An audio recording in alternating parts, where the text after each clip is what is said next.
Everybody, to episode 4 of 6 Beers In. And today I have with me the Hurricane Abrin Schaad. How's it going today, man? Good. How are you doing, Dan?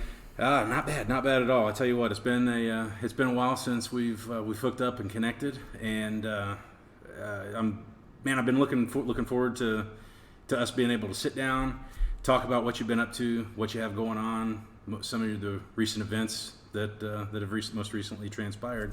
Before we get to that, though, I want to catch up a little bit about last week's episode. We had Dan Basham in, local financial advisor, and there were no comments. There was nothing in there that I don't think there was any fact checks to be done. We don't have any corrections, so that's a first for the show. I think we can give ourselves a pat on the back there. So, at any rate, so today we have the 6 beers we'll be drinking are, again, Busch Light. This is the latte edition. And Abe, I don't know if you've watched the show or not. I don't know how much experience you've had with us, but there's a special way that we drink a Busch Light around here. And before we crack it open, we have to check to make sure it's not a party can. Are you familiar with a party can? Have you seen that at all? No.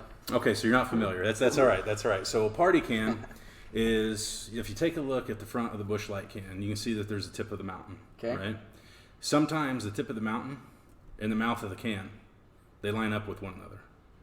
Okay. When that happens, that is called a party can. Okay. And you have to smash it. Yeah, smash it. You got to chug it. It's not my rule. It's just This it's is a life rule. It's a thing. Okay. You just have to do that. So these first beers, again, these are the new limited edition Busch Latte, and I don't have a party can. What's yours? No look party like? can. Yours is good. All right, we're safe. So we'll give her a crack, and we'll let the cold vortex out. Oh, shh. And we'll cheers to you. And over the next hour or so, I'm looking forward to see what happens. You bet.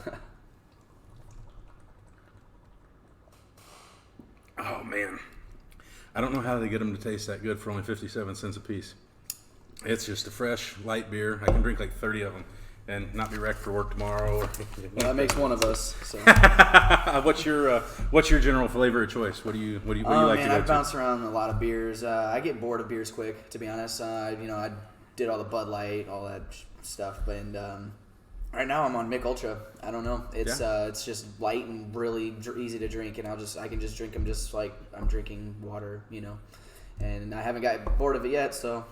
So I have a friend of mine, and he's in the beer business, and he's not an Anheuser-Busch guy, but he calls that the chuggability factor.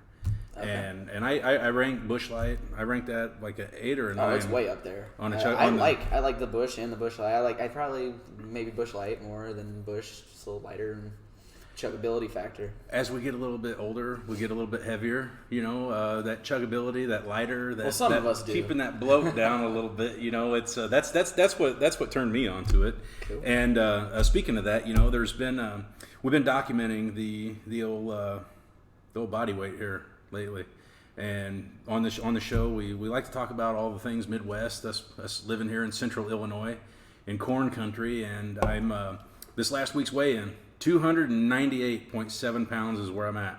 I've got 1.3 more to go. We could touch that 300. I've not been there yet, but you should be able to touch today in water weight. Man, you do. Well, I'll tell you what. Not to give in to any secrets or anything like that, but I did on Saturday. Man, I was trying to drink some water, trying to hold it all in. I was able to finagle the weight about not quite a pound. I think my first weigh in was 297.9. That's a lot of liquid, though. It is. I think they say that a gallon of water weighs around 9 pounds, if memory serves me right.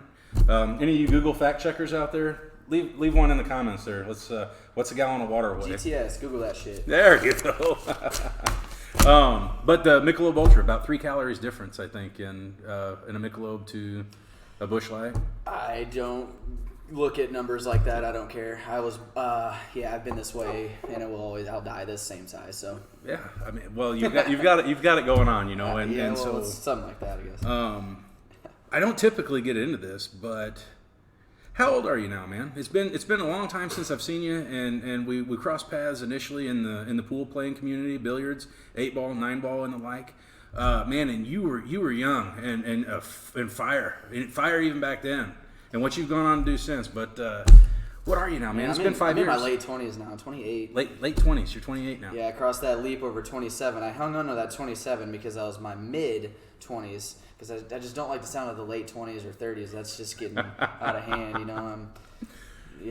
So I've come to accept I'm in my late 20s now. So it is what it is. Here we are. Yeah. Raising kids, working, shooting singular, pool, right? Yeah. Got one daughter. She's 5, Ari Shade. She's great, obviously. A little biased, but she's actually the best. Kindergarten, just like yours. So. Oh, yeah. Yeah, it's good times. I mean, she's great. She's fun. She's at the age now where she's she has her own, obviously, personality, and she is her own person, and it's just fun to have my own personality and her personality to come together and actually bond. You know, when she's a baby, I'm not gonna lie, I'm not a baby fan. You know, babies just sit there and you don't know what they want, and I don't know. I don't know. Once they're growing up. Yeah. It's tough, you know, when they're tiny, when they're baby age, man. I'm right there with you. And you say personality. She got your personality. She got that? Yeah, big time. Yeah. Yep. She's just like me.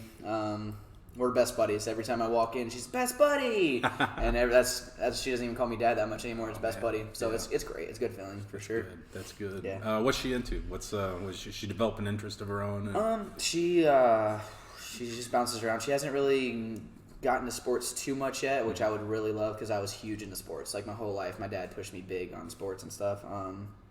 So she'll do a little bit here and there, but not like into anything yet. Pool, she's small. You know, me and Susie, her mom, are pretty tiny people. So her on the table, you know, I built her a little bench to get her up there, and it works, but she's just not. She'd rather throw the balls, which is actually good because I did that. I started when I was 4, and all I did was throw the balls. And just by throwing the balls into a rail or two, you see what they do, and then you just see angles. So I mean that itself is really good. The fact that she can see just when a ball bounces, she knows where it's going, and that's going to develop in the back of her mind later. For sure. So and that's one of the things that.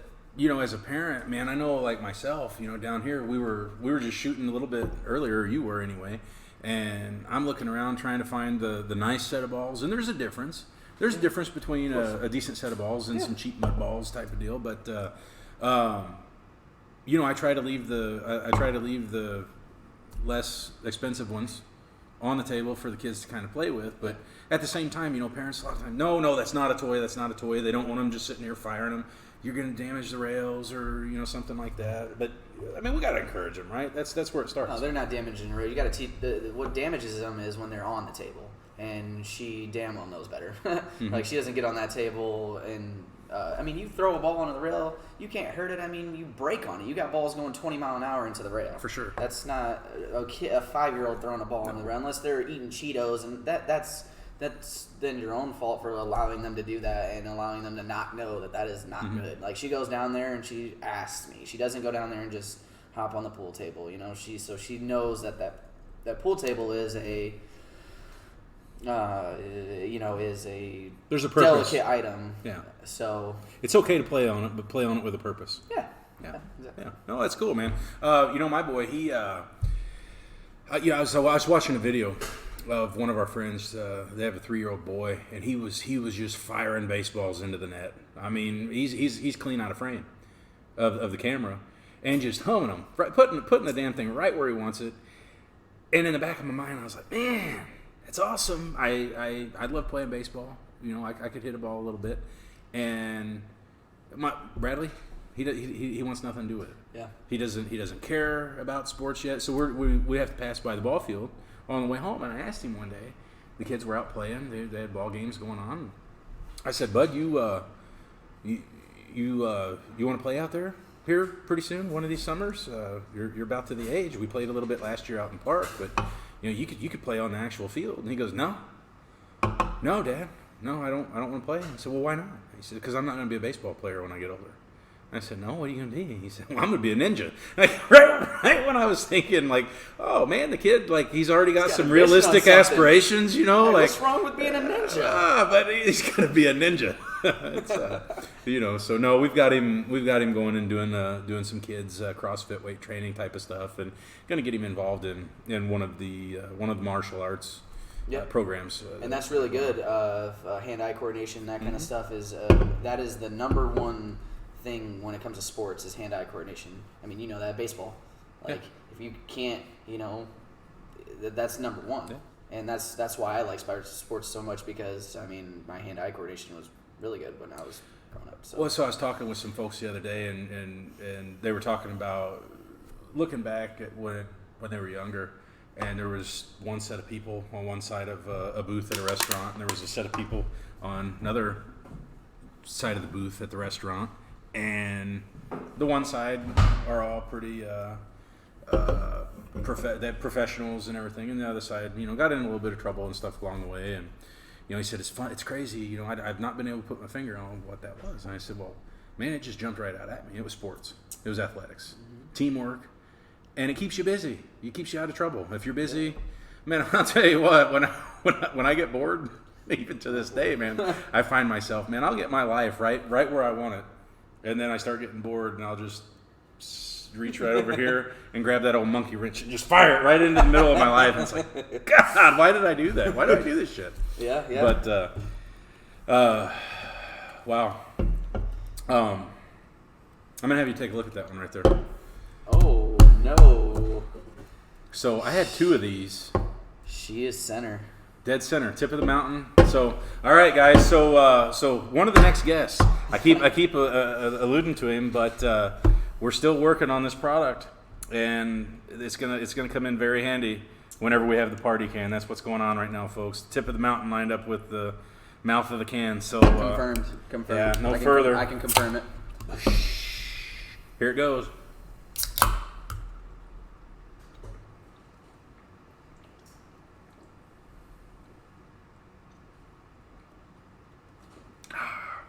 Smash it. One down. Boom. Goodness. Let's hope I don't get a few of those in a row, because you might be twice me. So. So, I had a family member. He's got his last name. We'll just say Smith. And whenever I posted that picture of my weight last time, he says you now officially weigh 2 Smiths. Well, that's okay, I guess. Yeah. Well, as we're getting there, we're at that. I'm at least at the second mile marker of this journey that we're on, and after the second beer, it's now time to take a quick break and hear just a little word from our sponsor. Today's episode of 6 Beers In is once again presented by BOFA Industries. Abe, I got a call last night from our contact at BOFA, and they were blown away by the response to the last episode. Their marketing department was flooded with listener emails sharing some of the ways BOFA Industries has really impacted our listeners' lives, and we will share a few of those stories in just a minute. But first, BOFA Industries wants to remind you to safely use BOFA products and services. It's a crazy world out there during this pandemic, and BOFA stands ready to find new ways for you to enjoy their product line. Stay tuned for some of those updates over the next few months, as 6 Beers In may have some exclusive updates for our listeners on this front. So next, we wanted to share an email from Julie in Redbud, Illinois, who wrote, "Dear BOFA, what the hell is this? What is BOFA, and what on God's green earth are you guys talking about? I've never heard of BOFA Industries, and I spent an hour Googling stuff last night, and this makes absolutely zero sense. Internationally known? Legions of customers? Is this a joke? You all are a bunch of idiots." Julie in Redbud. Wow, that's an incredibly powerful testimonial. Thanks for sharing, Julie. As you can tell, BOFA Industries has had a huge impact on Julie and millions of people like her. If you're one of the few Americans listening who are not a BOFA customer, well, you know what to do and where to go to fix that. Well, we'll share one more passionate email from a loyal BOFA supporter. So, David in Paducah, Kentucky wrote, "This is the dumbest bleeping thing I've ever heard in my life, and I can't wrap my head around how much I hate this or what is even going on. BOFA Industries? There's no such thing. It does not exist. Stop this immediately. You are all morons. David in Paducah. See, right there, that's what this is all about. David, he gets it. He is what I talk about when I talk about Bofa Strong. Just an original Bofa guy from the great state of Kentucky. David, we might have some Bofa gear coming your way, so be checking that mailbox, big guy. So, okay, enough of that for today. Keep those emails and testimonials coming. Remember, that email address is bofamarketingusa@gmail.com. That's BOFA marketingusa@gmail.com. And we will share more emails on the next pod.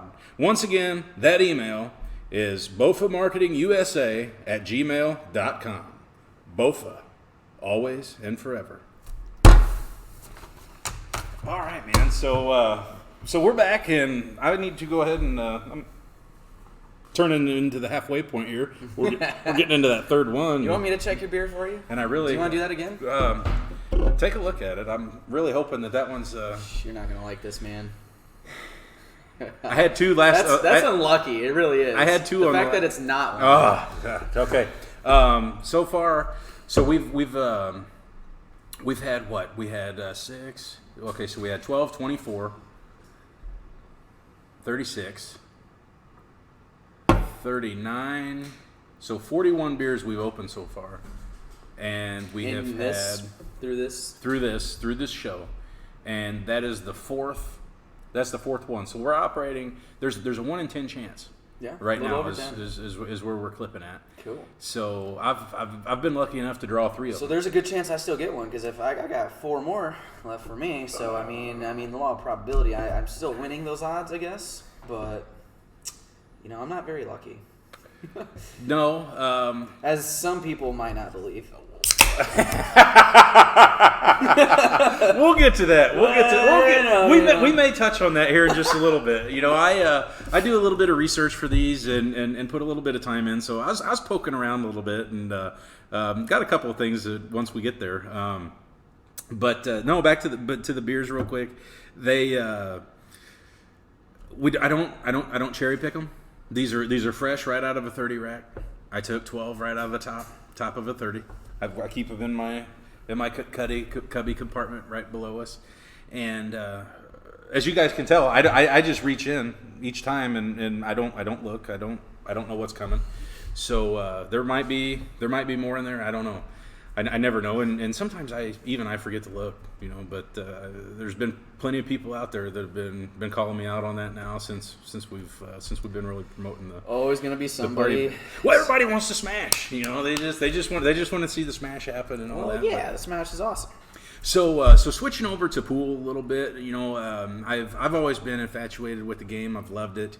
I started playing it. We started gambling a little bit whenever I was in high school. I had a buddy that lived on the golf course, and we'd go downstairs, and his parents would let him rent the WWE pay-per-views, like in the 90s, the Attitude Era, when they were drinking beers and I watched it. All that kind of stuff. I watched it before it got done. So man, it was really cool, and there was a lot more money exchanging hands than what really needed to for kids that age. Pool's definitely gone downhill on the gambling. Like before, well, I wouldn't say that. I don't know. It's a weird line. It's been more projectified as far as the gambling nowadays. Back then, everybody was just always gambling, but nobody made a big fuss about it because there's also a lot of hustling going on too. Once you get, But for you guys, I mean, just anybody was just playing for.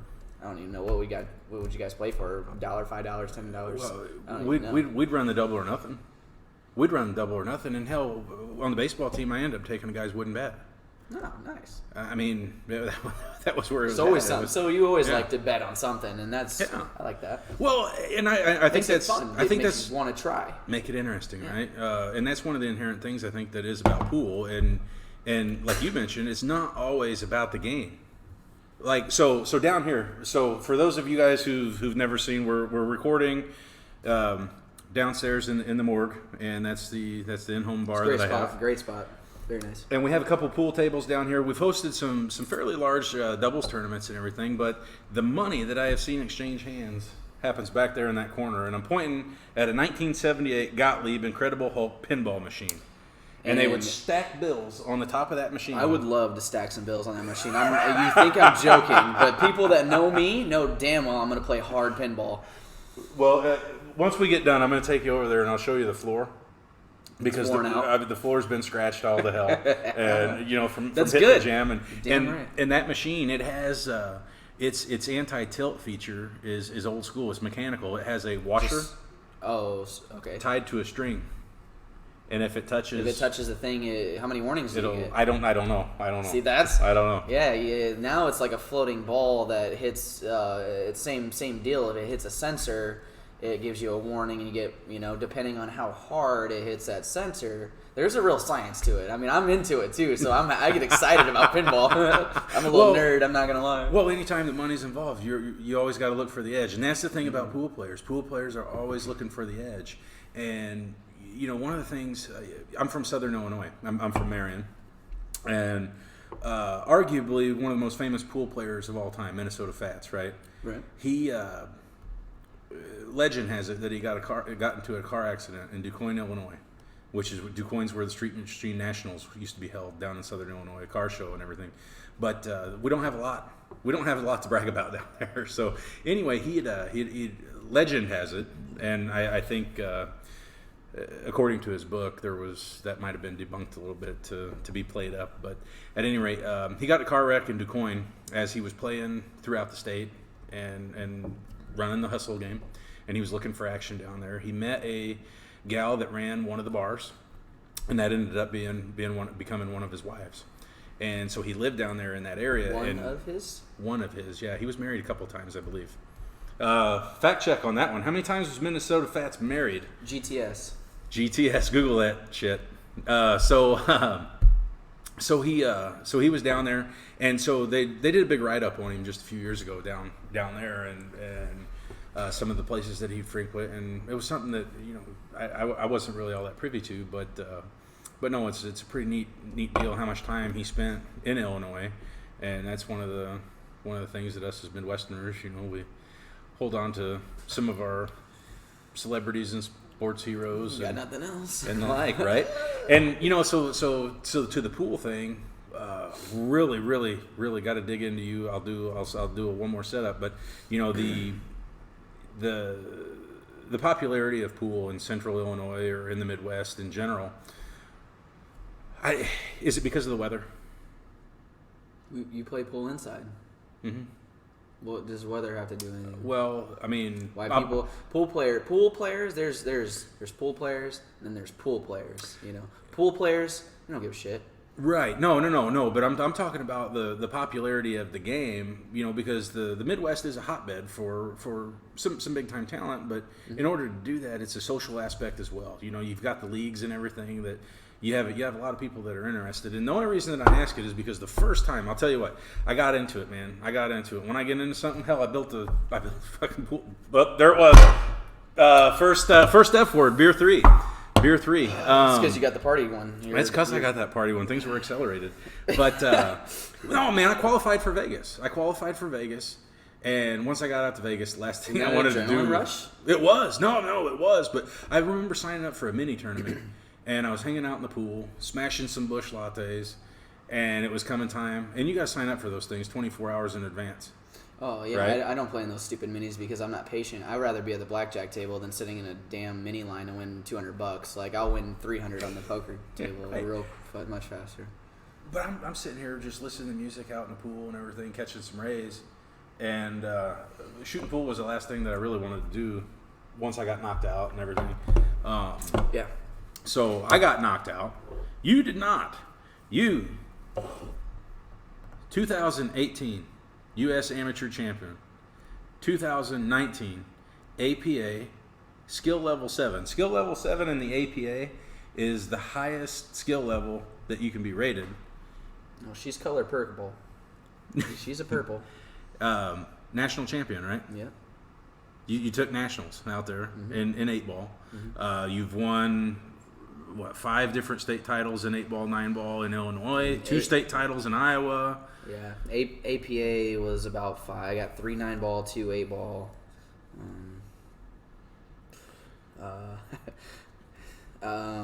ACS. I got a 10 ball, 8 ball. Won Masters. I won a Masters one. What's the one that you hold? Like what's the feather in your cap? Feather in my cap? Yeah, what's the feather in your cap? What's the tournament that you won when you felt like, you know what? I was there. We're never there, right? But when you're like, you know what? There's nobody that right? Well, okay.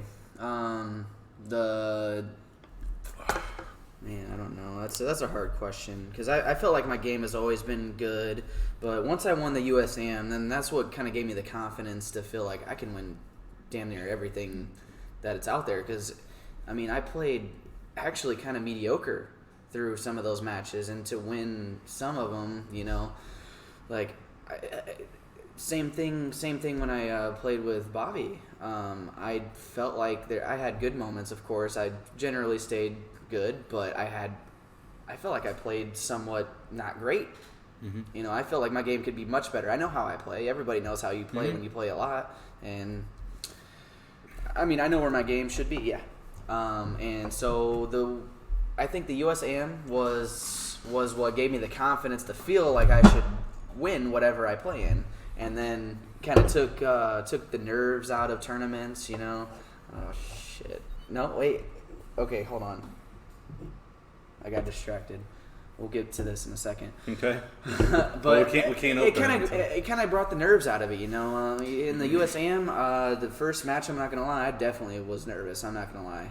And I thought I was past nerves. And that was in Vegas, right? No, the USAM was in Florida. Florida. Okay. Florida. So beautiful. It was by Clearwater. It was in Palm Harbor. Okay. So you know, some of the matches I played in Vegas under the big banquet rooms. I've competed 6 times or so, 6 or 8, and that's an intimidating feel. You know, that however many 100 pool tables, just pool tables as far as you can see at the banquet room. Oh, how was Florida set up? How many tables Florida was it? Was it one room? Was it multiple rooms? No, it was a bar. And in Florida they don't have bar tables, 7-footers. It's mostly just 9-footers. Like you couldn't find a 7-footer around, which.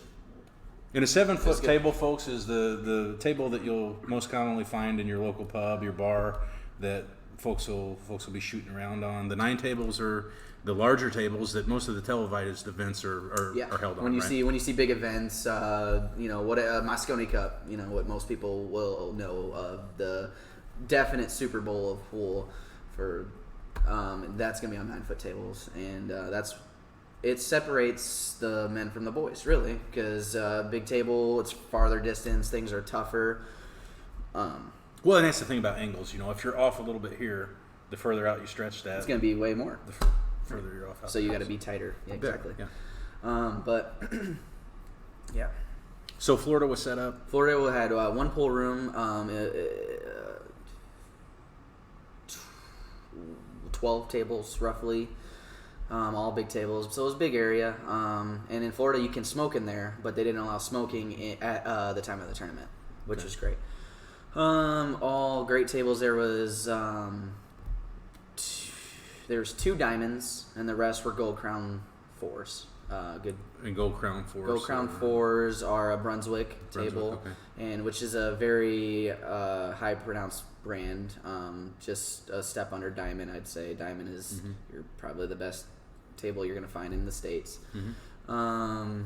They played great. Drop pockets, ball return? Return. Okay. They were all return.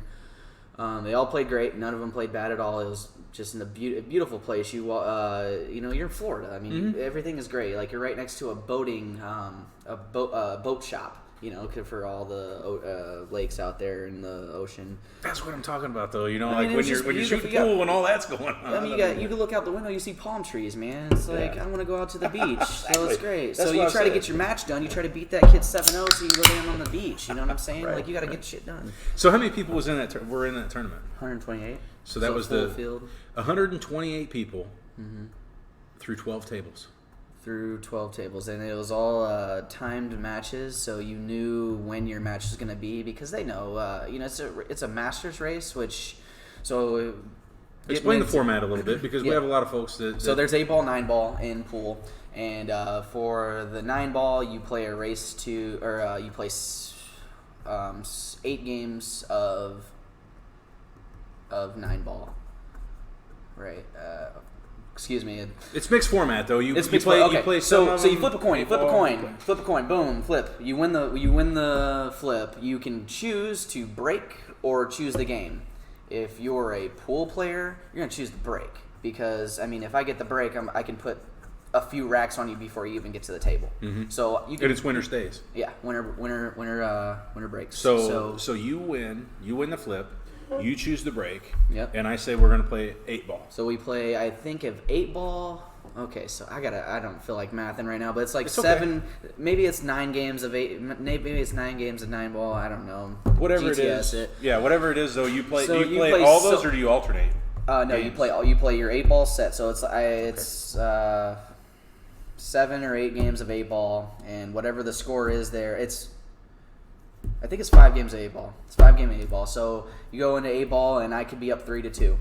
And then now we switch to 9-ball and finish the set out, and 9-ball race to 7. Okay. So so it's 5 games of 9-ball, and then it'll be the rest or 5 games of 8-ball, the rest in 9-ball. So, you play. So whatever you choose, we play that until I could be up 5-0, I could be up 3-2, I could be down, whatever. Mm-hmm. So once that's done, then we switch to 9-ball and finish the set out, race to 7. So matches only take about. Some people play slower than others. I play quick. So my matches usually an hour at the very most for a race to 7. Even that's still long. So, but some matches you never know. You get in safety battles, whatever. Right. So they got them all timed. They got the matches all timed out, about an hour and a half apiece. So it's smooth and very well run. The APA actually does a very good job running that tournament. That's an APA event as well. Well, okay, so you don't have to be an APA player to play in it. Uh-huh. But if you're an APA player, it's only $50 to play in the qualifier because you have to win a qualifier to Right. play out there. Okay. So you win the qualifier, then you get that trip out there. $50 if you're an APA player. If you're not an APA player, I don't even know what it is. $100. We'll just whatever. say whatever it is. Yeah. And but anybody can play it, so you don't have to be an APA Okay. player. Yeah. You just can't be a professional. Right. And so what exactly constitutes a professional? Like is there a Professional. Is there an event that you go to and you get a world championship Yes. title belt? No, you got a pro card, you're a pro card carrying pool player, or how do they dictate that? There's multiple lists. There's the WPA. There's a lot of different ways to be professional. You can be top. It used to be if you're top 100 or something like that, maybe even top 50 on the money list. There's a to Z Billiards. If you go to A to Z Billiards, you can look at your ranking of how much you have made playing in tournaments. But those tournaments has to be sanctioned tournaments to report to that site. So I play in a tournament down at Rax and win it. Mm-hmm. That means dick to A to Z Billiards or the WPA. But if you go to the U.S. Open, one of the top pool tournaments around that you can play in, and anybody can play in that, you go up there and win that thing, pro. You're pro. Okay. So it's not a clear science. No, it's not like you don't sign a form. Somebody says, "Hey, here, sign this." Now you're pro. Mm-hmm. Like actual sports, like a baseball, you don't get contracts and stuff like that. Well, I had. Can we talk about this because I'm thirsty? Can you? I don't want to chug it. So if I can get a clear, it's off a little bit. It's clocked, man. It's clocked. I'm gonna give you a pass on that. Okay, cool. It's clocked. He was clocked. I was scared. I'm not gonna lie. I wasn't scared. I just didn't want to do it. So if we were looking at the dial of the clock, that thing, the hour hand would have been 12:30. It was clocked at 12:30. Yeah, because it was on that side. Yeah. Okay. So you weren't in it. If it had been 11:45. So if we're partying, is that a party or? No, I mean. Isn't it an exact thing for the party beer? Well, okay, so if you're partying, do you really need an excuse? I mean, we used to. I said that, I mean, what constitutes a party? I mean, sometimes the best parties I've ever been to, there wasn't more than 2 of us, but or that might have been just a good time. But at any rate, so now I'm not thirsty. No. But to finish, the setup was very well. It was very well run. 128 players. I'm not even gonna lie. There's some players that shouldn't have been there. You watch some guys and it's like, how the hell did you qualify? Well, 128 players, you know. But then you get some guys in there that are studs. You know, of their town. Nobody's better than them, and that's most of them. You know, and it's a great tournament, great talent, and like I said, you don't even have to be an APA player. So a lot of people look down on the APA. It's like, oh, it's just an amateur league. Well, not really. It is, but it's, you know. Well, you know, I mean, it's. Yeah, geez, that's a rabbit hole that we could really get down. Yeah, but, for sure. But I mean, it's a very, very well. That goes into the thing where I was saying, if you're either a pool player or you're a pool player. Right. You know, there's a real thing to that. And APA, I mean, you can make a lot. You can make a lot off of APA if you're a pool player. Yeah. So no, I mean, it's a neat. I love the game, man. I still do. The damn time, you know. I mean, trying to get the time to practice because. And you need to. Man, yeah. Well, I got into it a little bit later, and there's a lot to be said about that youthful energy to get good really quick. And it's not to say that you're ever too old to do anything, but man, I mean, like I said, whenever I first was aware of who you are, I remember asking a buddy that knew you. You know, I'm like, where the hell did he play? How did he get so good so fast? What do you mean, how did he get so good so fast? Just because you didn't know him didn't mean he didn't play. Yeah. And that was, you know, part of my mind where, you know, it's like, in my world, if I don't know you, you don't exist. You have no reason to know me because I haven't played anywhere I didn't play APA at the time. You know, I played ACS, and I played with my dad. You know, I played in these local little tournaments. I played at Cook Street quite a bit, you know, in those little things, and I always did fairly well, you know, and I didn't really play a lot. You know, I was young, and at that time in bars, and my dad really, and I do respect this, my dad really did not want me to be like a bar rat, you know, like, because there's you know, you can go in and really get mixed up, because pool is in a bar. You don't go to, if you're playing pool, you're going to be in a bar. And he did not want me in that scene as far as like, I'm going there and I'm just drinking and I might play pool. He wanted me to be a pool player. So, which is funny because historically it was a gentleman's game, right? When the balls were actually made out of ivory, it was for the affluent only, you know. And when we play in the bar, right? You know, bars are, I mean, synonymous with dive bar, with saloon, with rough and rowdy and everything like that. So, exactly. He didn't want me in that scene. So. Yeah, no, for sure. But there's no way out of it. So he made sure I knew the difference of being like, you know. Like so did you play in tournaments when you were younger? Did you play in the junior? I played in the junior ACS, junior. Oh God, wow, I'm so bad. It's the junior ACS, and I won the first 2 years. It was 15 through 18, and I won when I was 15 and 16. When I was 17, was that a national tournament or what was that? State. State. Okay. It was state, and so I won both of those. And then when I was 17, I had my driver's license. So I GTS that shit, and and I actually took the GPS the wrong way. So there was a tournament for the third year in a row, which I wasn't playing a lot. You know, I started getting into life and girls and stuff like that, and I just didn't really. Pool was just whatever, but I was still decent. You know, I played every once in a while when I was staying at my house, my parents' house. So is that where you played quite a bit at? Yeah. Is that where you got good? Yeah, my dad had a 9-foot. Yeah, he had a 9-foot Oldhausen, very beautiful table, tighter pockets. You had to make the ball. There was no, you know, no offense to you, but valley tables. Actually, you shimmed them, so that has nothing to do with you. But a regular these play different. Yeah, a regular valley table, you can just shoot the ball into the rail and not even think about it. Valley tables are easy. It was about a 4.5-inch pockets, I'd say, and the felt was tighter, and the pockets were, you know, cut tighter, and you had to make it. If you didn't shoot the ball in a hole, there was no making it. You want this one? It's not it. No. Is it? No, I just didn't know if you were ready. No, not yet. I should get going, but I played on there most of the time, and that's where I developed my game, and he worked with me a lot. And I mean, huge shout out to my dad. I mean, absolutely, he created me.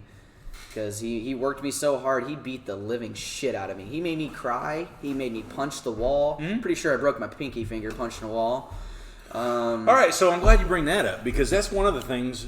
Like I said, you know, on my way out of the game, competitively, you were just starting to take it by storm, man.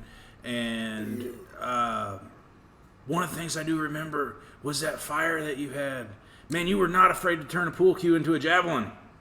Like, I definitely had some emotion. That's for sure. And part of that is just that youthful piss and fire is what I call it, which is one of those things that, you know, I see that in my kid, and I like it. Yeah. You know, I like it. I don't want him to show it. For one thing, but at the same time, because there's a lot to be said about sportsmanship, but we're also getting into this era where it's just let the damn kids play, right? And so in that, it's a lot easier to coach that than it is to try to stoke that fire and get it to blaze. But when you've got it, you know, I mean, so that piss and that fire that you had, man, and how do you contain that? Because I know it's still in there. Well, I used to be bad, and the thing about me is, and people didn't like me for what I did because I'd, you know, smack the table and slam my cue and blah, blah, blah. I would never, ever disrespect my opponent, ever. Mm-hmm. My opponent, I always had the utmost respect for. Unless you were disrespectful to me, I would never say anything out of line to my opponent. That's a Midwestern take on life, right? We're not taking no shit from nobody, right? But I'd beat the fuck out of that fucking chair. Okay, that was two. Okay, all right. A double whammy. Take a drink. Yeah, take a drink. Yeah. Take a drink. Take a drink. That's that passion we're talking about, folks. Abe, don't let him fool you. Don't let him fool you. He's been well behaved up to this point, and I honestly didn't know how this thing was going to go. But I want to get into it a little bit right now. I want to dig. I want to scratch. So, you know, talking about that fire, talking about it all. I know it's in there. How do you contain it these days? There's no containing it. I don't need to let it out. You know, once you become a better pool player, you can't be like that. You know, people look up to you, and people want to watch you and want to learn from you, and I can't be up there smacking shit and doing it. And every once in a while, I let one out. You know, very rarely now. I mean, I let my game. I let my pool cue do my aggression. You know, when I get pissed, it doesn't go, you know, smacking the table that much. It goes putting the ball center pocket. Yeah. You know, so you channel it. You redirect it. Yeah. Man, and that was one of the things, dude. I'm so glad to hear that that's where you're at, because I remember watching you, and it was just like, when you would do that, it's like, man, once he figures that out, and it's not that you would get pissed. It would get in my head. But it wasn't like, well, I mean, it would. Okay, go ahead, because I don't feel like it cost you that much. Well, no, because I mean, I don't know. You didn't let it linger. I would get out of it, but there would be definitely times where I get mad because I missed something dumb or something bad happened to me, and I just would be thinking about it, and it'd be up here in my mind. Now, you know, it still hits me. If something bad happens to me, damn right I'm gonna be upset about it, because I love the game more than mostly anything, you know, and I will never change. If you love something that hard, and I just when I see people that love the game so much or play the game so much and they're so well, and they just, you know, something horrible happens and they just go sit down, I'm like, that will never be me. You know, well, it's like a relief pitcher in baseball. Yeah. I mean, you give up a bomb, dude. You got to have a short memory, right? You know, bad shit's gonna happen, and it's a tough deal. Okay, so all right, so this is something that's not a secret, right? I mean, you're a passionate dude, and you're well. Awesome everybody that dude. knows me and coming up when I was growing up, you know, there was, well, he's a great pool player, but there's always that but, and that's kind of what kind of irritated me. They're like, but he gets mad. I'm like, yeah, I get mad, but... So did you have people trying to play that against you? Oh, yeah. Okay, do you have a couple examples? We won't name any names, but, you know, you can talk about a tournament. Those that were there might be able to sniff it out. I played a guy, and I got mad. I got really mad, and I might have been a little loud with my, you know, slamming my hand on the table, and that. So when you slam your hand on the table, like, is that on the wood part? It's what do you? Yeah, it's just more like I just want to hear it. I want something to be loud. I want to smash. Right. Yeah. Yeah. I you know, so sometimes whenever I get enough of these in me, I get this. You know, man, I'm a guilty pleasure, dude. Is pro wrestling. We talked about it a little bit, man. I love it. Mm-hmm. I love it. I'm not gonna wrestle you. No, I'm not saying that you should, but. But man, one of my favorite moves in the bar, whenever I would play, was an open-handed chest slap, man, and I could make that thing sound like a 2x4 snapping in half. And I love that move. People don't like it. People don't. Sometimes, like it. You know, it works both ways. Like it lets out a little relief that I'm pissed, because when you're mad at something, you know, you get upset, and you want, I don't know. So it's like a part of like it let out that thing, and then it's also a feel good, a satisfaction type of thing. You know, like I don't know, like I used to do karate and I would break boards. So when you smash a board in half, you don't even have to put, you just break it and it feels good. Yeah.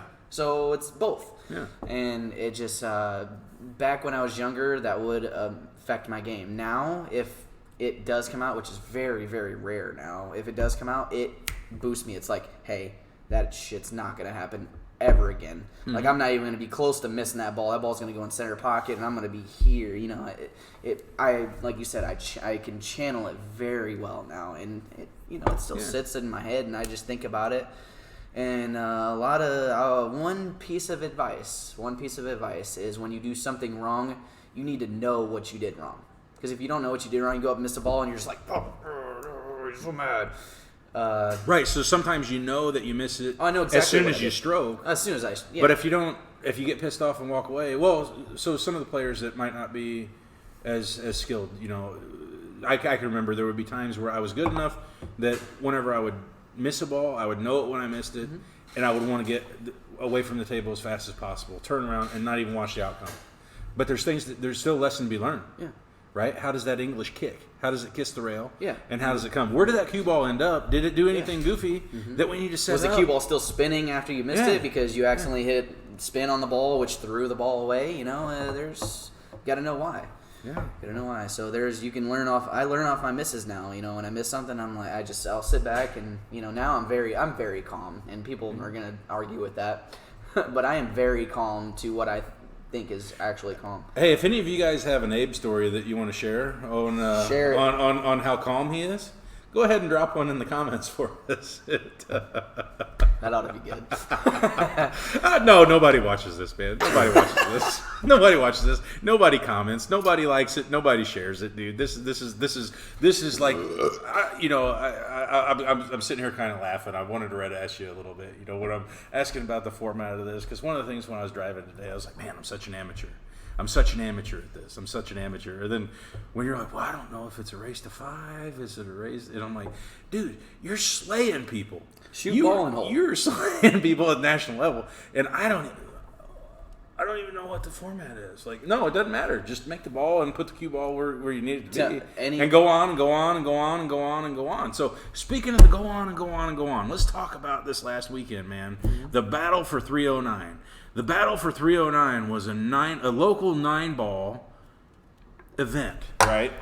And you're playing against the local legend, Bobby McGrath Jr., 2-time speed pool champion on ESPN out in Vegas. Yeah. Man, I mean, like that is, around here, man.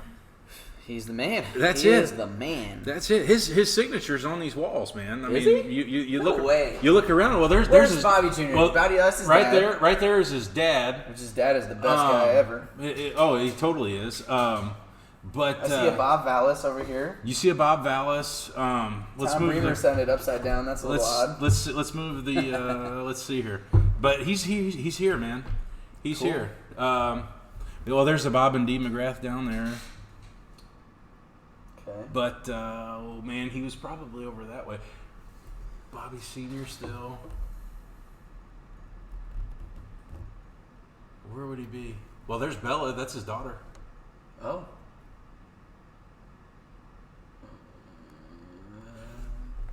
Bobby Senior. And what's that say? And, does that say and Junior? I might say and Junior, but I don't know. But anyway, no, man, he's played down here several times. Really? And no, man, I mean, like I said, around here, he's the deal. So you guys had an event. You play it down at Racks in the Rocks in Peoria, yep. Right off Farmington Road. Mm-hmm. Great friends, Bob Vallis and Rob Williams, right? Is there anybody else involved down there at the Racks? Or are they're the guys, right? Well, their wives own it. Their wives. Yeah. Own they're it. the guys. They manage it. Yeah. Bob's on his way out, I think. So. Okay. Yeah. Okay. But yeah. That was my understanding of how that was, but Josh Suits had a lot to do with the promotion of it. He does a great job with the promoting of those things. Man, I see him. putting that stuff out there, man, and he does a great job. He gave the daily. Okay, so let's start. You know, I mean, one of the things that I don't like getting into on this, there are restrictions in life that we're dealing with right now, and we're not going to get into that. But was just anybody able to go in and watch this? Yeah. Anybody could just walk right in. And, there was VIP seating, and there was they had it set up pretty well. You know, as far as not usually doing stuff like that on the 7-foot tables. They had you had to pay for seating to be, you know, right there close. Okay. But anybody could be, you know, from afar. Over. Okay. Yeah. Okay. And was there a live stream?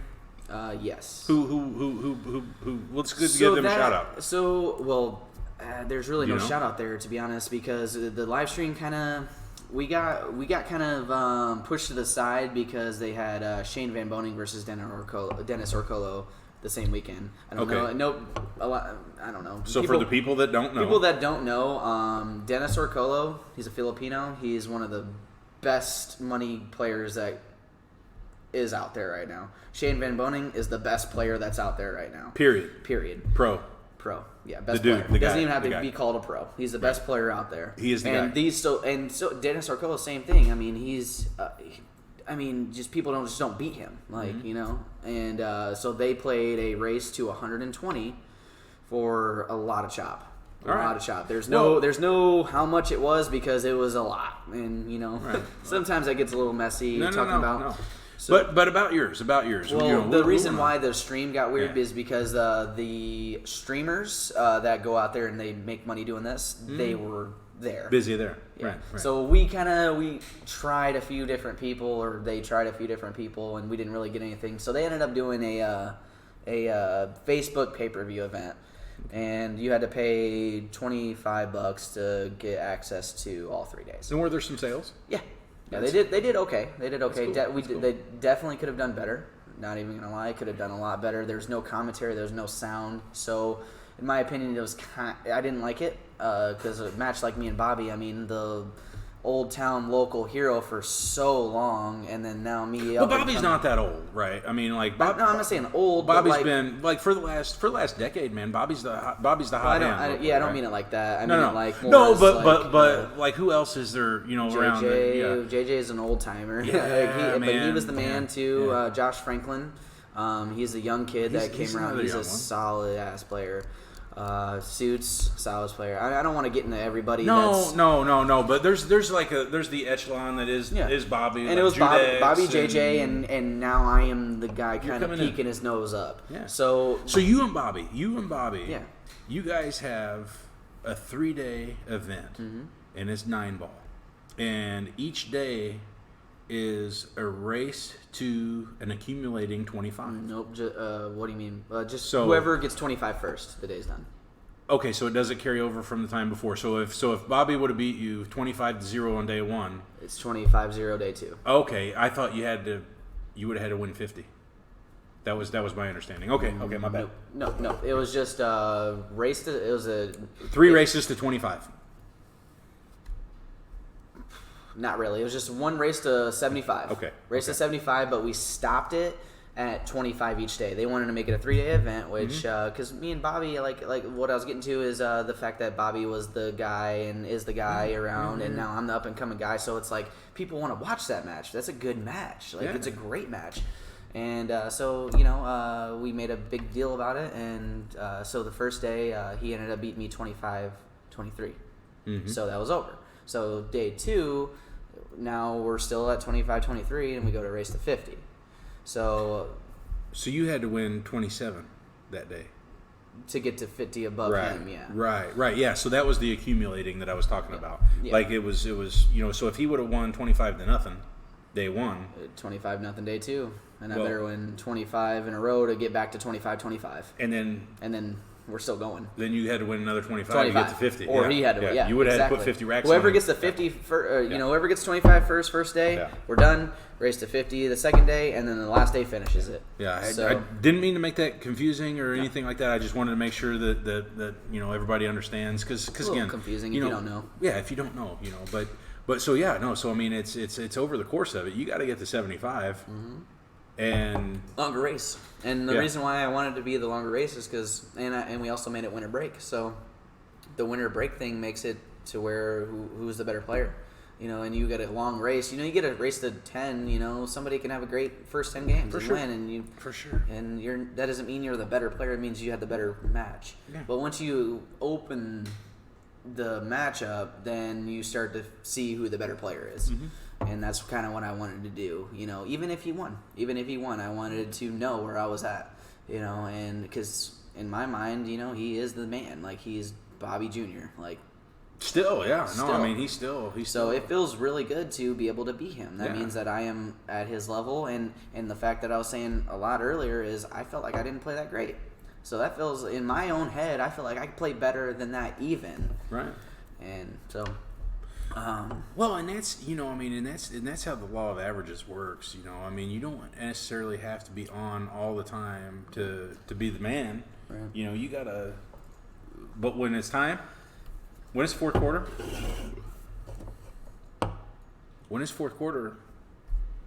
who's getting the ball? Oh, dude, that sounded heavy. I wasn't all my. Remember, you were about two at me. Mm-hmm. No. This I wasn't meaning it like that. I'm just you can go ahead and smack that one. I'm just kind of losing count here. 2, 4. I think this is my 4. 8. So we're into 10. We're into 10 here. I think this is 4 for me. Well, so you know what? I mean, because you smashed one. I did. So I got 2 left. I got 2 left after this. Well, whatever happens here. I mean, we're gonna split a 12-pack. And if it doesn't all work out all even, I mean, we kind of lost track here, but that's okay. There's these. Hey, dude, the rules here are not rigid, man. We're just here. What if I drink 7? You gonna hit me in the head? No. You gonna smash me? I'm damn near 40. Am I getting smashed? I'm almost 40. I don't want to get smashed. I'm almost 40 years old these days, man. That don't mean I got bad knees and the whole nine, man. Yeah, I never run up them stairs fast. That ship sailed long ago, brother. No, man, we're not getting it. But I tell you what, coming up on damn near 3 hundo, father-in-law, rest his soul. He used to tell me whenever I'd start approaching that heavyweight, he'd take a look at me and say, "You're getting in that bar fighting weight, ain't you?" Maybe I wouldn't put it in those words, I guess. But, no, man, that's a different what they call it these days. The buzzword now is bruiserweight. But no, I don't want to get off topic here. So I want to talk about this race to 75. So day one, you said you go up 25-23. Down. You go down 25-23. Tell me about that day. Tell me about day one. So day one, I felt good. I wasn't nervous. Had no issues. In my head, and which. This is still no disrespect to anybody. I feel like I'm going to just torture him, because I know how I play, and I guarantee you he's thinking the same thing. I know he's thinking the same thing, and that's how you got to think. Mm-hmm. I mean, not comparing myself to Michael Jordan, but Michael Jordan, he's going up to every single person and is like, I am going to destroy you. And then that's the mentality you have to have. Yeah. You have to have that killer instinct. Sure. So, and I have that same thing. I'm like, I'm going to destroy you. I end up going up 6-0 with about a bunch of breaking runs. I put a few packs, a few racks on him, and I was feeling good. Everything started working. But in the back of my mind, I know as soon as I mess up, he's gonna do the same damn thing to me. Mm-hmm. And sure enough, I was up 6-0. I ended up getting down. You got up on him 6-0. Yeah. On day one. Mm-hmm. Okay. He even said to me, he said, for a second there, I thought you were going to beat me 75-0. And I even said to him, I was thinking the same thing. And obviously that's not going to happen, but, well, damn right, if That's why it's not a 10-0 race. Right. So I ended up getting up 6-0 and, missed a couple, or whatever happened. Some things get weird, and he ends up getting up on me 4 or 5 games. Mid-race, I start kind of folding a little bit. I make a couple mistakes, and he really punishes me for it, which he should do. And he makes one mistake that was bad, and I make an amazing run. I actually shared it, actually shared. I don't know if you saw. I watched that. Yeah, one of it your was better one runs. Of my, one Yeah, of my yeah, better yeah. runouts that I've Yeah. probably ever had. It was just amazing, and that fueled like a 4, 5, 6. You had to hit a jump shot right off the go, right? Well, I gave him the option. I pushed out, and I let him. that was you. It was a jump combo, is what I left Yeah. him, and he was like, "No, screw that." So I drilled it, and then ended up going all the way. Watch my run out. Go to Abrin Schaad, and watch my run out. It's fantastic. All right, we're gonna hold off right there for just a second. All right, so you left him the option, and then you went ahead and drilled the jump shot combo. So that was crazy. Yeah. I was having a hard time picking up the color of the balls there. It looked like it was like a, I don't know. Explain that sequence for me real quick. I didn't see what ball dropped. There was a 1. I made the 1, and I think I made the 1 and I made the 8. So when I was breaking, I was trying to make the 1 on the side, and I was trying to make the wing ball, which I put the 8 over on the wing. So when I made the black ball is darker, and you don't see the angle as well. So I just in my head, I just get rid of it. And the wing ball, you're supposed to make it. So I made the 1 and the 8, and I ended up getting a bad kick, and I get hooked. And where I got hooked, I couldn't leave him anywhere. I can't leave Bobby just anywhere because he's gonna run out. Yeah. He's gonna do. So you push on the 3 ball. So I push and leave him a jump. I leave myself or him a jump, and it was a jump combo, which was tough. And that was the 1. That was the 2 to the 2-4. That's 2-4. It was the 2-4. So that was what was getting me confused. 2 ball is blue, 4 ball's purple, and so you did a jump combo on the 2-4. You pocketed the 4 in as you're looking at the video, the bottom right pocket, and you leave the 2 ball hanging over in the bottom left pocket, and the 3 ball's tied up at the head rail. And I did that on purpose because when I pushed, if he did take it, I didn't want to because that that jump combo was makeable, and he could make that. So if he just made that was just easy. So if I put the 3 somewhere weird, then he still has work to do. So he still has to keep going. It's not just jump. Oh, I made a good shot. I'm done. I win. And then he could put 2 or 3 racks in a row on me. So there's a whole lot going on. So and same with me. So I just. Screw it. So I left him the jump. He gave it back to me. I was like, all right, well, now I just got to do my job. So I make that shot, leave myself that weird shot. I end up making it, breaking out my next ball. My next ball, it comes out okay, but I have a really thin cut. So I have to make that. Was on the 3, right? I was going to the 3 ball. Yeah, long, all the way down the table. Well, no, they're close together, but I had to cut it real thin to make it. And so I ended up making it. I ran into the 6 ball, which was really hard to avoid. And I ran into the 6 ball. The 6 ball, of course, runs right in front of the ball, so I can't jump it. It's too far away, or I'd scratch or jump the cue ball off the table. So then I have to kick, so I have to kind of swerve the cue ball a little bit. So, because I couldn't just kick it straight because the angle wasn't there. So I had to just kind of curve a little bit around it, just a little bit, just to get the angle. So I kick it. I make that in the corner pocket. My cue ball obviously runs up almost up to the corner pocket, damn near scratches. I mean, I'm like this far away from scratching. Then I got this 6 ball that's full table, cut shot, where if I make it with no spin, I'm going to scratch. So I have to put a little right-hand spin on it to help not scratch. So I full table in the pocket after I just made a bunch of good shots. Your adrenaline's kind of pumping a little bit. And I ended up making that ball and coming out perfect for my 7-9. Boom, game over. And was there any extracurricular motivation that you had going on at this point, or no?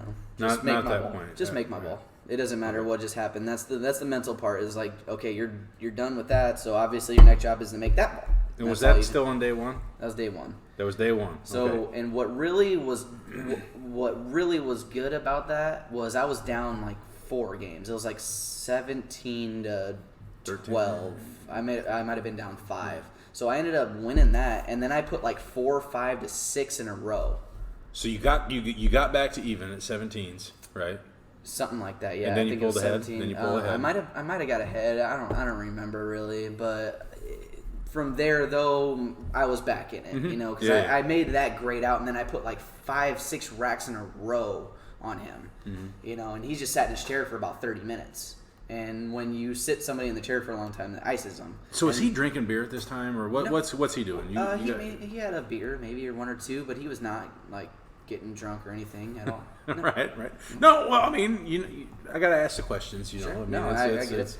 And do you drink when you shoot at all? Usually, no. I'll have like Gatorade, but I'm not gonna lie. If you get a little uncomfortable and something bad happens, you smack a beer real quick. It kind of mellows you a little bit.